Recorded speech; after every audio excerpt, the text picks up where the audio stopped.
Hello, welcome to सार्थक classes.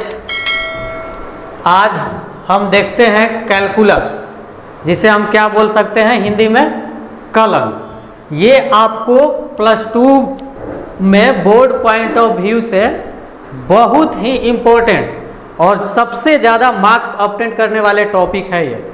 इसमें आपको लगभग 50 to 60 मार्क्स केवल कैलकुलस से ही रहते हैं। क्वेश्चन 50 to 60 मार्क्स का क्वेश्चन केवल कैलकुलस से रहता है। और इस कैलकुलस को पहले हम समझते हैं कि इस कैलकुलस में हमको पढ़ने क्या है, कौन कौन से टॉपिक पढ़ने हैं और किस किस टॉपिक से कितने कितने मार्क्स के क्वेश्चन बन सकते हैं, किसका सबसे ज़्यादा इसमें रोल होगा। यानी कि ओवरऑल हम क्या कह सकते हैं कि कैलकुलस यानी कि कलन हमारे बोर्ड पॉइंट ऑफ व्यू से बहुत ही इम्पोर्टेंट टॉपिक है, जिसमें हमको बोर्ड के लिए किस तरह से पढ़ना है और इसमें क्या क्या रूल फॉलो करने हैं, ये हम आपको इस सिलेबस के अकॉर्डिंग बताते हैं। देखिए इसमें सिलेबस क्या है। फर्स्ट सिलेबस आपके क्या दिए हुए हैं, एनसीईआरटी बुक देखिए या कोई भी बुक, तो फर्स्ट आपको टॉपिक इसमें मिलेगा कंटिन्यूटी एंड डिफरेंशियबिलिटी, जिसे हिंदी में हम लोग क्या बोलेंगे, संतत्य एवं अवकलनीयता। संतत्य एवं अवकलनीयता यानी कि हम क्या कह सकते हैं इसको, कंटिन्यूटी एंड डिफरेंशियबिलिटी। इस टॉपिक को पढ़ने से पहले हमको 11th का कुछ नॉलेज होना चाहिए। 11th में जैसे हम क्या पढ़ चुके हैं, लिमिट पढ़े हैं, तो उस लिमिट का हमको नॉलेज होना बहुत ज़रूरी है। जब तक हमको लिमिट का नॉलेज नहीं होगा तब तक हम इस टॉपिक को नहीं समझ सकते हैं। यानी कि आपको इस +2 पढ़ने के लिए, 12th क्लास पढ़ने के लिए आपको 11th का भी कुछ बेसिक नॉलेज जानकारी होना बहुत ज़रूरी है। अगर आप 11th के लिमिट नहीं पढ़े हैं तो हम ये टॉपिक स्टार्ट करने से पहले क्या करेंगे, कुछ आपको लिमिट का बेसिक नॉलेज देंगे, ताकि आप +2 का ये टॉपिक जो है कंटिन्यूटी एंड डिफरेंशियबिलिटी, इसको आप आसानी से सॉल्व कर सके। तो इसमें हमको क्या पढ़ने हैं, 11th के एक टॉपिक हमको क्या पढ़ने पड़ेंगे, इसके लिए ध्यान दीजिएगा। इसके लिए हमको 11th के किस टॉपिक के बारे में नॉलेज होना हमको बहुत ज़रूरी है, लिमिट के बारे में हमको नॉलेज होना ज़रूरी है। यानी कि लिमिट हमको मालूम होना चाहिए कि लिमिट क्या होता है। यानी कि इसको हिंदी में हम क्या बोल सकते हैं, सीमा। हिंदी में क्या बोलते हैं लिमिट को, सीमा। तो हमको ये टॉपिक पढ़ने से पहले हमको क्या पढ़ना पड़ेगा, सीमा के बारे में, लिमिट के बारे में। और इसमें क्या आपको पढ़ने होंगे थोड़ा बहुत 10th 11th में आप थोड़ा बहुत क्या पढ़ चुके होंगे, ट्रिगो पढ़े हैं, ट्रिगो पढ़े हैं ना, तो ट्रिगो आपको थोड़ा बहुत जानकारी होना चाहिए। थोड़ा बहुत क्या, 11th में सबसे ज़्यादा कुछ पढ़ने रहते हैं, या कोई भी स्टूडेंट 11th में जब जाता है तो उसको सबसे ज़्यादा प्रैक्टिस किस पे कराया जाता है, ट्रिगो पे। यानी कि ट्रिगो भी जो 11th पढ़ चुके होंगे उनको ट्रिगो का अच्छा खासा नॉलेज होगा। अगर नहीं भी जो पढ़े हैं उनको भी हम यहाँ पे ट्रिगो का उतना नॉलेज, बेसिक नॉलेज देंगे, ताकि आप 11th यानी कि +2 का जो कैलकुलस चैप्टर है वो आप बना सकें। तो आपको क्या पढ़ने हैं, पहले लिमिट पढ़ना है, ट्रिगो पढ़ने हैं, और भी कुछ 11th के टॉपिक होंगे जो आपको पढ़ने हैं। तो आगे देखते हैं क्या है। फर्स्ट तो हो गया कंटिन्यूटी एंड डिफरेंशियबिलिटी, जिसमें आपको 11th का कौन सा टॉपिक पढ़ना है, सीमा के बारे में पढ़ना है और ट्रिगो पढ़ने हैं। सेकेंड टॉपिक को हम किस में डिवाइड किए हैं, अवकलन और समाकलन में। अवकलन और समाकलन कहने का मीनिंग क्या है, डिफरेंशिएशन और इंटीग्रेशन। अब जैसे ही आप डिफरेंशिएशन देखेंगे, जैसे ही आप डिफरेंशिएशन देखेंगे, आपके माइंड में क्या आएगा कि हम 11th में इसके बारे में कुछ पढ़ चुके हैं, कुछ क्या बहुत कुछ पढ़े हैं, डिफरेंशिएशन पढ़े हैं। तो आपको डिफरेंशिएशन का बेसिक नॉलेज जो 11th में है वो तो जानकारी होना बहुत ज़रूरी है, वो आपको जानकारी होना बहुत ज़रूरी है। अगर नहीं भी है तो इसको भी हम बताएंगे जो 11th में पढ़े हैं। यानी कि 11th को साथ साथ लेके उतना ही बताएंगे 11th का पोर्शन, ताकि आपके कैलकुलस का +2 का जो टॉपिक है वो आसानी से समझ में आए और एक एक क्वेश्चन आप बना दें।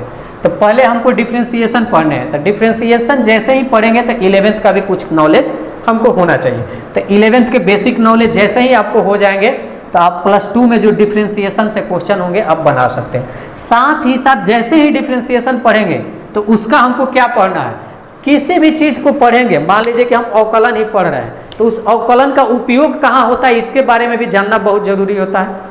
तो उसका हम क्या करेंगे, उसी से एक टॉपिक आपका क्या बनेगा कि अवकलन का अनुप्रयोग, यानी कि उसका उपयोग कैसे कर सकते हैं। तो क्या है, एप्लीकेशन ऑफ डेरिवेटिव। जैसे ही डिफरेंशिएशन के बारे में आपको नॉलेज होगा तो आपको क्या पढ़ना है, एप्लीकेशन ऑफ डेरिवेटिव।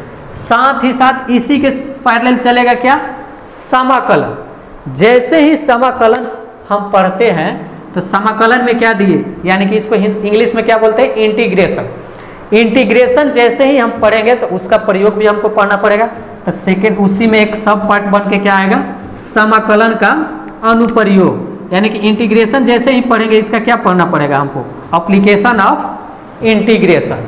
तो ओवरऑल हम क्या देखें कि 11th के एक टॉपिक क्या पढ़ने हैं, लिमिट, ट्रिगो, और एक टॉपिक आपके क्या आ जाएंगे, यहाँ पे बताते हैं आपको क्या पढ़ने होंगे, डिफरेंशिएशन।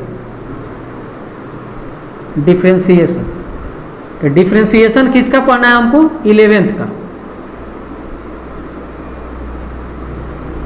11th के डिफरेंशिएशन का कुछ बेसिक जो फॉर्मूला है वो, और बेसिक कुछ क्वेश्चन है जिसके बारे में हमको पढ़ना है। तो एक पढ़े हम डिफरेंशिएशन, एक पढ़े लिमिट, एक पढ़े क्या, ट्रिगो।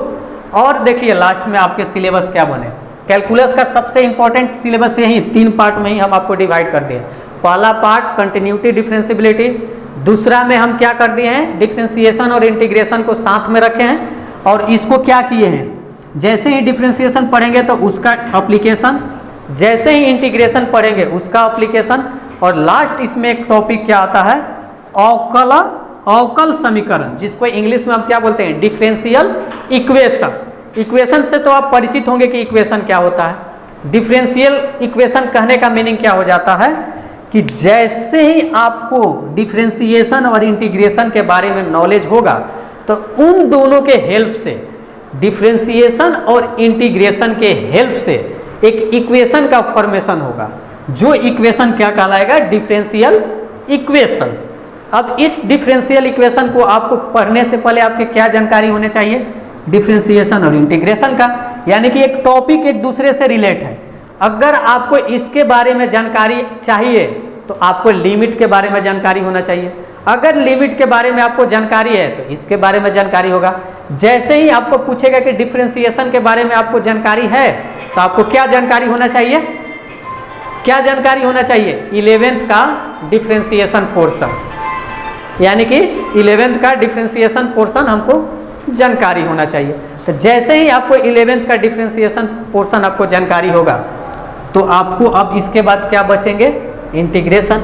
इंटीग्रेशन के बारे में जानकारी ले लेंगे। जैसे आपको डिफरेंशिएशन इंटीग्रेशन जानकारी हो गया तो उसके हेल्प से हम क्या बना सकते हैं, डिफरेंशियल इक्वेशन भी समझ सकते हैं। यानी कि इस प्रोसेस वाइज आपको समझने हैं। सबसे पहले हम क्या पढ़ेंगे, कैलकुलस जब स्टार्ट करते हैं तो हम सबसे पहले क्या पढ़ते हैं, फर्स्ट, सेकेंड और थर्ड में हम आपको डिवाइड करके 3 पार्ट में आपको डिवाइड करके पूरे कैलकुलस को बताएंगे।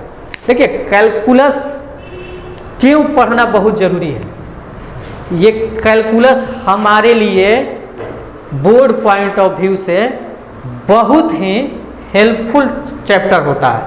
यानी कि बहुत ज़्यादा रोल, ये इसका रोल क्या होता है, अहम रोल होता है एग्जाम में अच्छा मार्क्स स्कोर करने के लिए। यानी कि अच्छा स्कोर लाने के लिए कैलकुलस का बहुत ही ज़्यादा इम्पोर्टेंट रोल होता है। तो आपको क्या करने हैं, पहले आपको थोड़ा बहुत अगर आप पढ़े होंगे लिमिट के बारे में तो आप कोशिश कीजिए कि लिमिट के बारे में कुछ बेसिक नॉलेज अपने पास रखें। जैसे लिमिट के पास आपके पास बेसिक नॉलेज होगा तो ट्रिगो तो है ही, 10th से पढ़ रहे हैं, लेकिन 10th का थोड़ा एडवांस पढ़ना है, तभी आप कह सकते हैं कि हाँ मेरे पास ट्रिगो का नॉलेज है।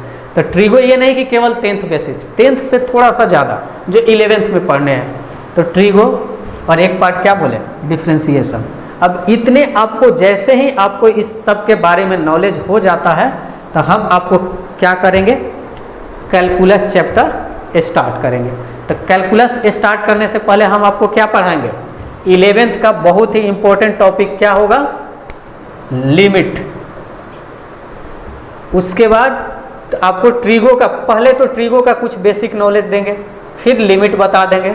लिमिट जैसे ही आपको बताएंगे उसके साथ साथ हम आपका टॉपिक क्या स्टार्ट कर देंगे, फर्स्ट नंबर टॉपिक आपका क्या कहलाएगा, कंटिन्यूटी एंड डिफरेंशियबिलिटी। ठीक है, अब ये आपका हो गया कैलकुलस का सिलेबस। उम्मीद है आपको ये सिलेबस एक एक करके समझ में आया होगा कि हमको क्या पढ़ना है कैलकुलस में।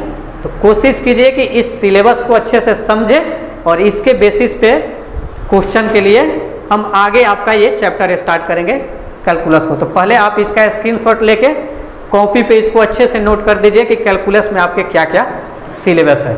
तो नेक्स्ट वीडियो से हम देखेंगे क्या, कैलकुलस। यहाँ से आपको नेक्स्ट वीडियो में आपको हम कैलकुलस स्टार्ट करेंगे, जो कहाँ से स्टार्ट होगा, लिमिट से। तो हो गया आपका सिलेबस इस, ठीक है। तो थैंक यू।